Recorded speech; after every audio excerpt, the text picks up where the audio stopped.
Okay. Welcome to the second day of the third Knowledge Forum conference.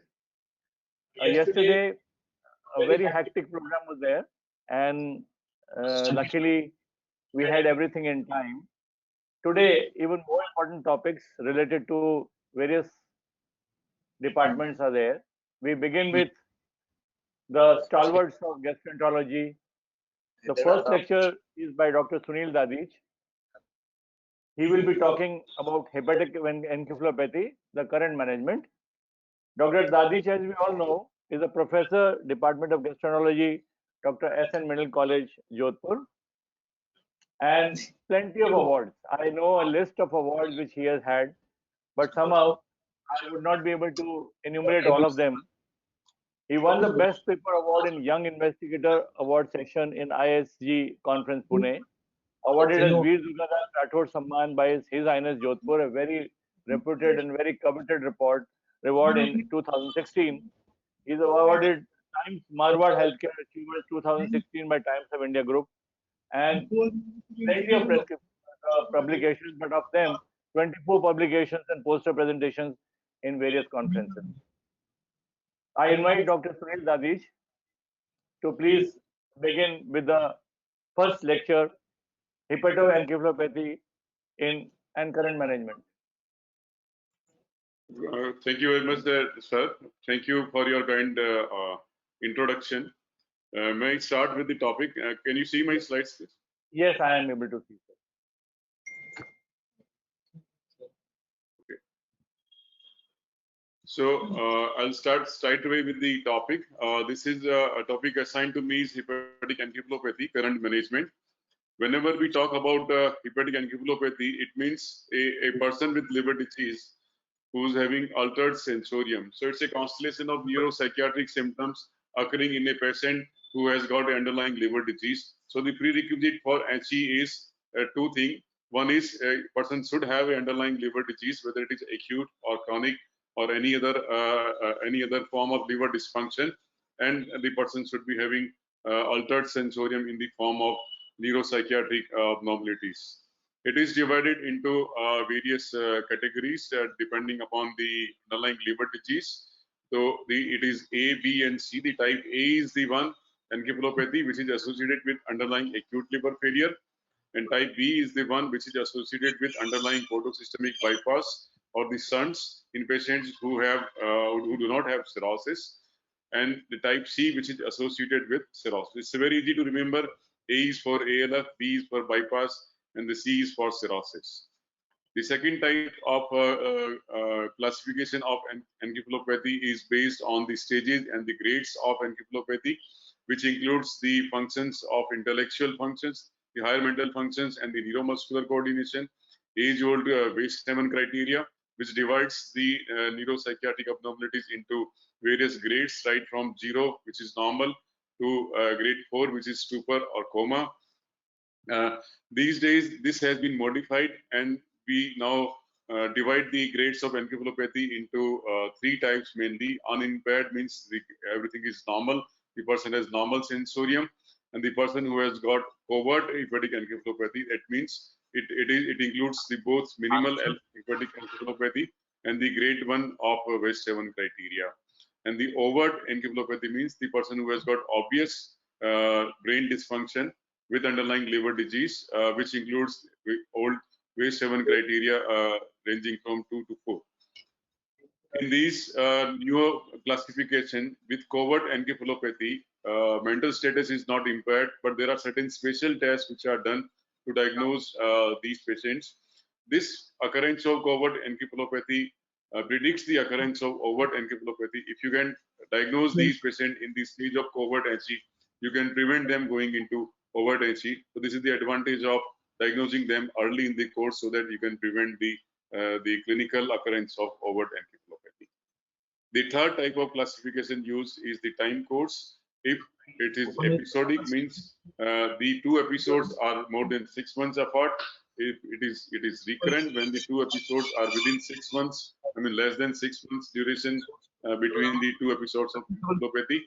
And persistent encephalopathy means the encephalopathy which has never resolved. The fourth type of classification is based on the precipitating factors, the type of precipitating factors which a person has come to us before the onset of encephalopathy. These could be infections or GI bleed or a volume loss or electrolyte imbalances and many more.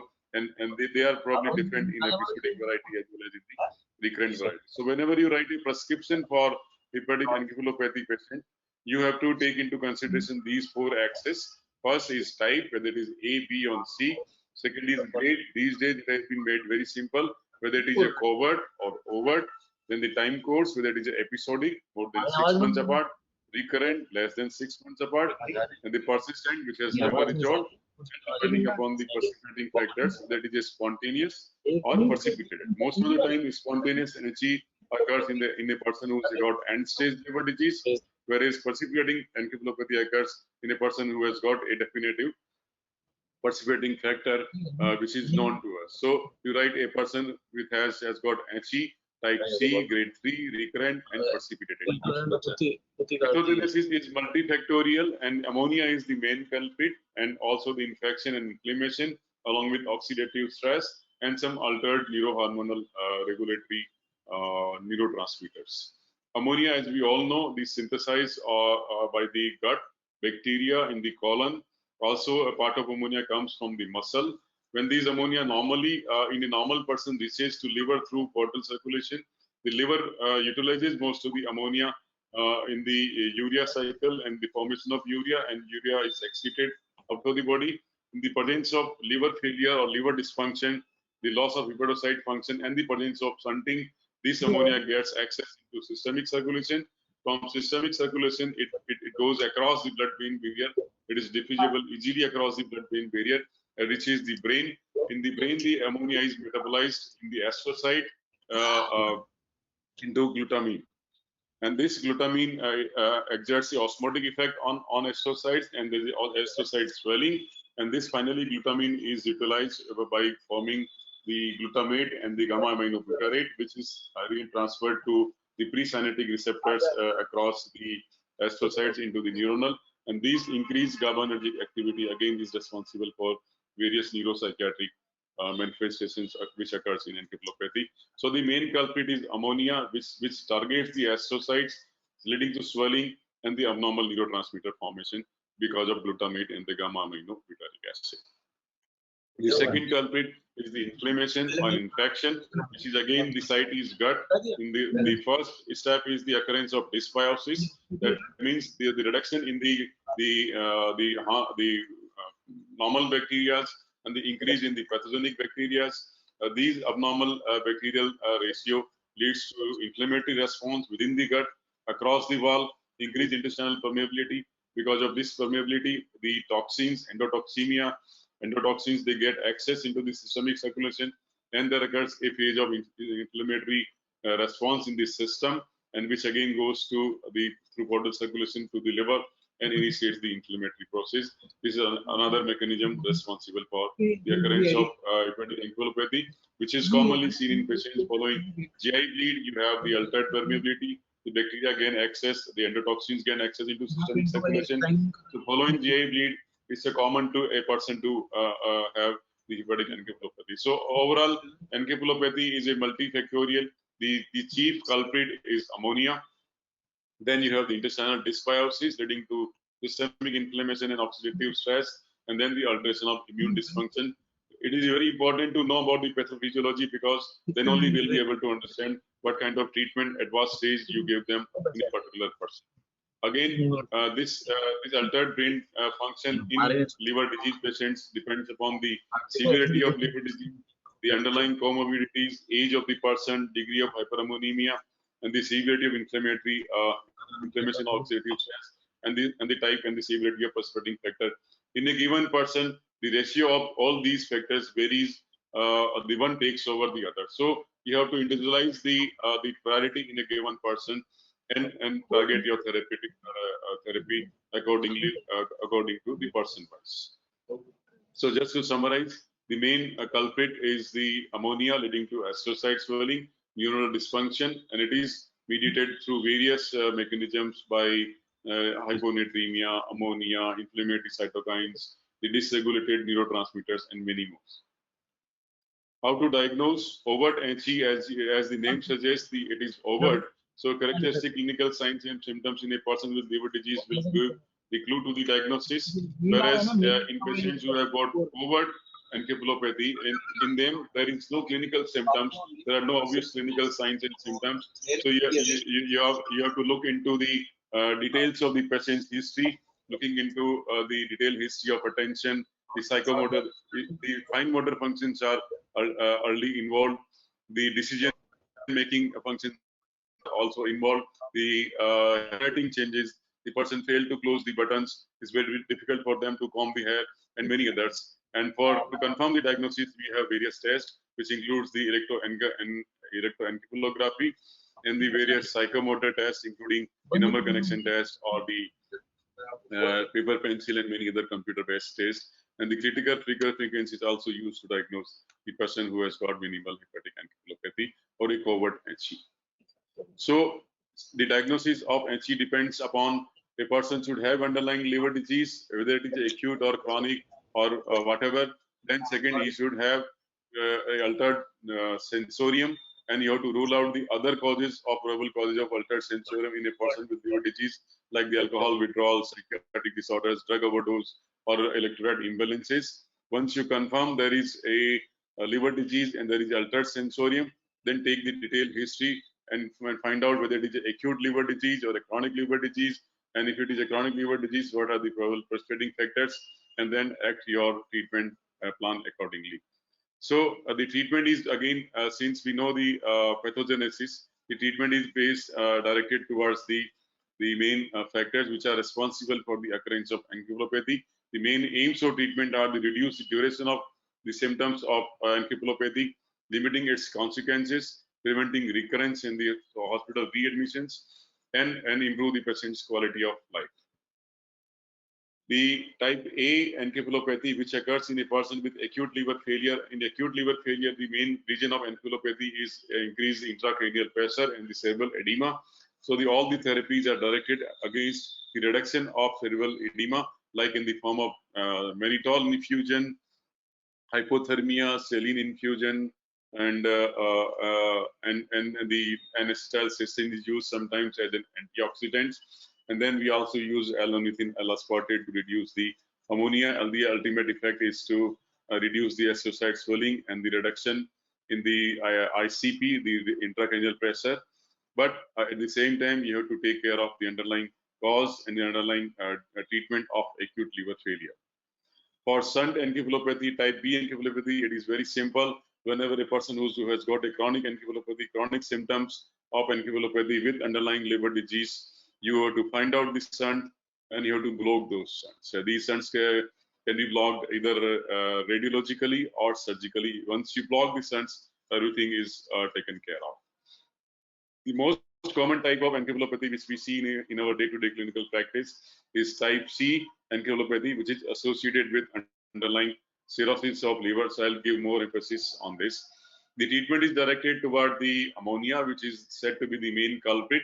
And we all know ammonia is generated mainly in the gut with the help of bacteria and its metabolites. So you target the therapy, you have to reduce the generation of ammonia in the gut. There are therapies targeted against. If the ammonia again access into systemic circulation, then you can use the drugs to metabolically remove the ammonia in the liver or in the muscle. And then you can give therapies to take care of the underlying liver disease like albumin or the albumin dialysis or other newer therapies which we'll discuss briefly. The treatment of encephalopathy in a person with underlying cirrhosis, the first step is to identify what is the precipitating factor. There are various precipitating factors. Common ones are hypovolemia, which could be either due to diarrhea, vomiting, or excessive diuretic use, GI bleeding, or sometimes because of infection, sepsis, or dyselectrolytemia and constipation. So these three are common: hypovolemia due to any cause of fluid loss, GI bleed, infection or sepsis, and the dyselectrolytemia, especially the hyponatremia, hypokalemia, or the hyperkalemia, which are responsible for, which are the common causes of precipitating factor for hepatic encephalopathy. You have to look for them and you have to correct them. Only then the encephalopathy will be resolved.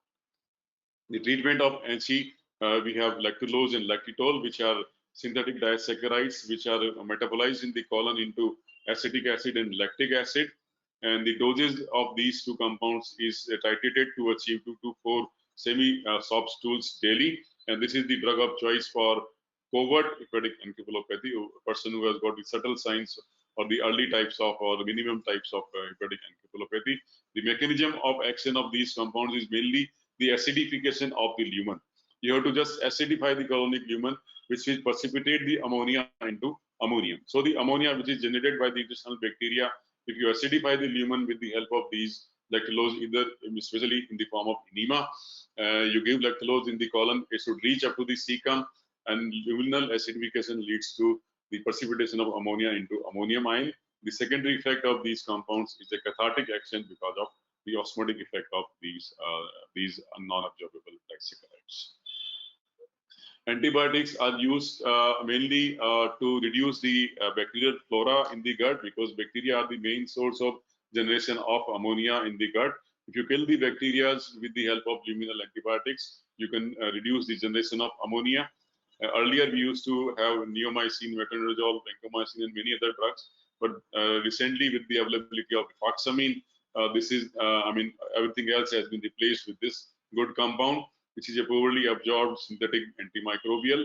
It has got a wide spectrum against positive, gram-positive, gram-negative, both aerobes and the anaerobes, and it acts on the bacterial DNA-dependent RNA polymerase. And it's a good luminal antibacterial compound. Due to its low rate of systemic absorption, it is safe and can be used for longer period. The dose used in AC patients are 550 milligram twice a day, and you can combine them with the lactulose or lactitol, or the alone it is more effective compared to the lactulose. Another compound which can be used, now you targeting the modifying the flora of the intestine, where you, with the help of probiotics, you change the microenvironment of the colonic flora into the positive ones, the better ones. The good bacteria are increased and the bad bacteria are decreased, so as to reduce the occurrence of inflammatory response, improve the gut permeability, and its consequences leading to encephalopathy. There has been Indian trials from GB Pant Hospital as well as the PGI Chandigarh, and they have found to be very effective in preventing the recurrence of encephalopathy. The branch chain amino acids help in ammonia detoxification in tricyclic acid cycle by improving the utilization of ammonia in TCA by increasing the synthesis of acetyl coenzyme A. Muscles are good friend of liver. Whenever liver is in trouble, whenever liver is not able to metabolize the ammonia, the most of the ammonia is metabolized in the muscle. And when the muscle metabolizes ammonia, they uses the branch chain amino acid. And if you supplement branch chain amino acids, they help muscle in increasing the metabolism of ammonia into glutamine. And also branch chain amino acid they help in preventing the development of sarcopenia in patients who have got liver disease by acting on the mTOR pathway. Another compound used is L-ornithine L-aspartate, which is in short form as DOLA. It is a salt of ornithine and aspartic acid. It improves the, it is a compound which metabolically utilizes the ammonia and the liver. So it enhances the activity of urea cycle by stimulating the carbamyl phosphate synthase 1, and the aspartate stimulate the activity of arginase by donating the nitrogen. So enhancement of urea cycle, increased metabolic utilization of ammonia in the urea cycle, and the generation of urea in the liver. So this compound is very effective in reducing the ammonia which has gone across the gut into the systemic circulation. Since the liver is, ammonia is also metabolized in the muscle. I told you just now. This compound also helps the muscles to metabolize the ammonia into glutamine. Now, they are the pathways by which the LOLA help in detoxification of ammonia in the muscles by increasing the glutamate synthesis. The another compound which is these days not yet available in our country is L-ornithine phenylacetate, which is in short LOPA. It is another similar compound than LOLA, but its action is sustained over the period. Again, the glutamine formed in the muscle, when it is excreted through the kidney, the ammonia is regenerated by the kidney, and the glutamine is again converted back to ammonia by the kidney. So after some time, the Lola effect washes off because of increased generation of ammonia by the increased excretion of glutamine through the kidney. But this compound binds the glutamine with phenyl acetate, and it is getting excreted without regenerating the ammonia. So glutamine conjugated with phenyl acetic acid to form the phenylacetyl glutamine, which is excreted in the urine and avoiding the new formation of ammonia after the use of this compound. And this is not yet available in our country. I think shortly it should be available. And this is how the mechanism of LOPA as against the LOLA. The another therapy which can be used is the albumin and the albumin-based dialysis. Albumin acts as a volume expander, as well as it has got anti-inflammatory properties. It absorbs systemic inflammation, inflammatory markers, and it helps in reducing the toxemia and the oxidative stress. Nutrition is the most important part of management of hepatic encephalopathy. The person should be advised to take the normal calorie, rather higher calorie diet, 35 to 45 kilocalorie per kilogram of body weight. And at the same time, there should not be any restriction of protein, which is a good old theory. Earlier, people used to say whenever a person comes in HE, protein restriction is the key treatment, but no, protein should be given, especially the plant-based or the dairy-based proteins are important. Branched amino acid supplement is also important, along with multiple vitamins and the therapies. There are new therapies which are in preclinical stage based on the liposome-supported peritoneal dialysis. The genetically modified bacteria which will metabolize the ammonia in the gut lumen. The activated carbon microspheres designed to absorb the ammonia in the gut, a very important step. And the fecal microbiota transplantation and the GS replacement. There are many other therapies which are in pipeline. So, ladies and gentlemen, whenever a person who has got encephalopathy comes to us, look for precipitating factor, remove them, give medications to reverse the ammonia and metabolic, the luminal ammonia, the blood ammonia, and the reduction of false neurotransmitters. If the person has got a severe underlying disease like acute liver failure or a advanced chronic liver disease, ask them to prepare themselves for transplantation.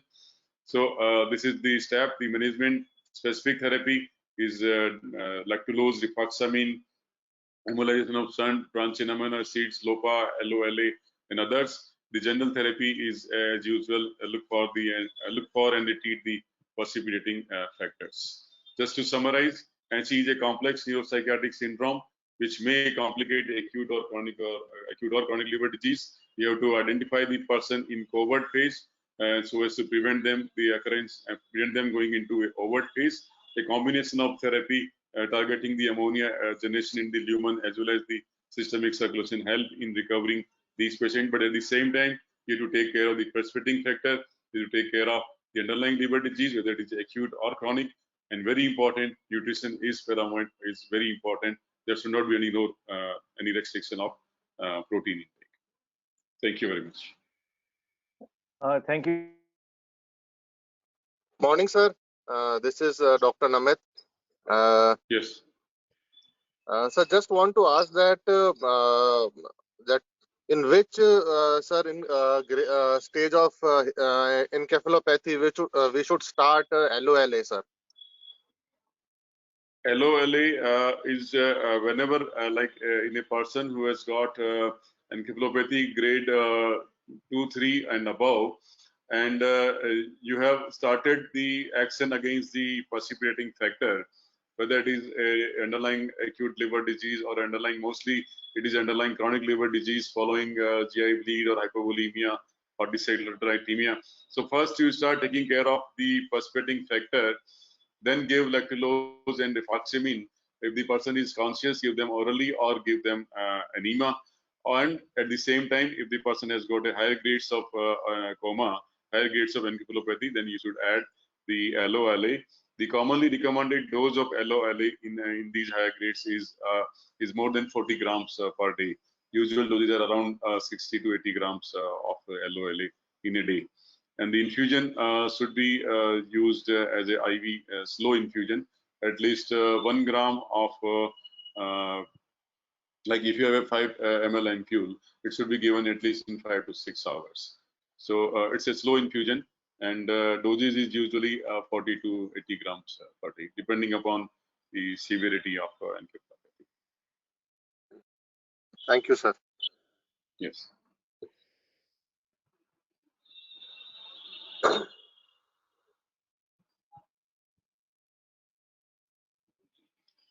Shall we go for the next talk? Dr. Minawat, are you there? Yes, I'm there. So, Sir, I have Dr. two Kaushal has joined. very quick questions. One is Yes. about NAFLD. That's a very common diagnosis nowadays. We see in our Yes. clinical practice, we are seeing diabetic patients, and majority of them have a fatty liver and some deranged enzymes. How often sir. do they culminate into an encephalopathy or pre-encephalopathy? It's very important to tell the person right from the beginning to take care of that. So how much care Yes, we sir. should take of these patients? Actually, I told you the prerequisite for hepatic encephalopathy is the person should have an underlying liver disease, underlying liver dysfunction. So either whether it is an acute liver disease or a chronic liver disease or cirrhosis. So NAFLD person, so long as they are at the stage of NAFLD or NAS and there is no significant liver dysfunction, they will not develop hepatic encephalopathy. They will not develop any signs or symptoms of HE. Once they develop cirrhosis, and if there is a precipitating factor which is very common in diabetics, like they develop dyselectrolytemia or a volume loss because of diarrhea or vomiting, or if they develop bleeding from any source, there's a variceal bleed or a non-variceal bleed, then they can these can act as a precipitating factor, and the person can develop encephalopathy. But there has to be underlying cirrhosis before that. In early stage of NAFLD or NAS, they won't develop. Okay. Second, sir, whenever we start using lactulose, the Yes, sir. moment we increase the dose, the patient starts having diarrhea. Yes, sir. Maybe So they are the not primary aim of giving lactulose is to acidify the colonic lumen. The secondary aim is to have them lose stools or the osmotic diarrhea.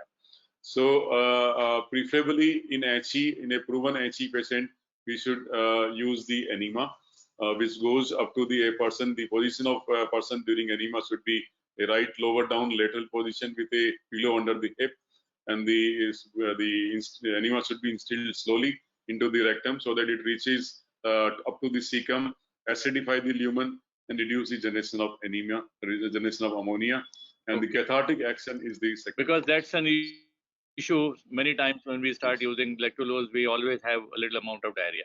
Yes, yes, yes. The third question is, any role of steroids in because in no, acute no role of steroids. Even in acute liver failure, you have to target the raised intracranial pressure. So mannitol is the drug of choice for that. Steroids are not helpful because the type of edema is different. As you see in SOL, brain SOL, the preferred ICP reduction drug is the steroid. But in HE, the preferred ICP reduction drug of choice is mannitol. So last question, how long has rifaximin to be given? How long? Rifaximin to be given for treatment as well as to for prevention of recurrence of encephalopathy. So it should be used in a person who has already had one episode of encephalopathy and underlying liver disease is severe enough that you expect a recurrence because of a underlying advanced liver disease. Then keep on giving them the prophylaxis basis or the prevention of recurrence for longer period. Thank you, Dr. Dadish. I think all the questions have been answered very wonderfully.